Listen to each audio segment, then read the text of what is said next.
Nagsimula na ang masusing pagsisiyasat sa Kongreso hinggil sa hindi pangkaraniwang paglalaan ng 500 milyong pisong pondo o confidential fund para sa Office of the Vice President o OVP sa ilalim ng administrasyon ni Vice President Sara Duterte. Sa nasabing pagdinig, kinumpirma ni OVP Chief Accountant Julieta Villa del Rey na wala pang ibang vice-presidente ang nabigyan ng ganitong kalaking pondo para sa confidential activities mula pa noong panahon ni Vice President Salvador Laurel. Ayon kay Villa del Rey, ang 500 milyong piso ay inilabas sa 4 na yugto ng 125 milyong piso mula sa ika-4 na quarter ng 2022 hanggang sa ika-3 quarter ng 2023. Dahil dito, lumakas pa ang panawagan ng ilang mambabatas para sa mas malinaw na paliwanag at masusing pagsusuri ng pondo. Samantala, isiniwalat naman ni OVP Budget Officer Kelvin Teñido na walang confidential fund na inilaan sa dating Vice President na si Lenoy Robredo.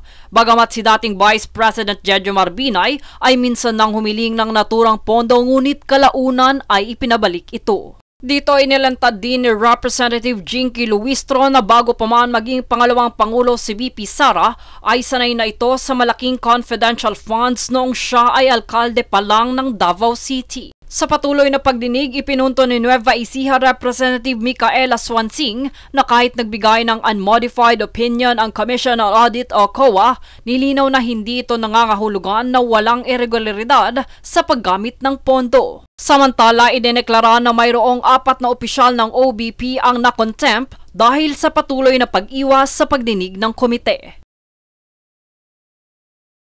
Jade Buhoy, nag-uulat para sa One Media Network.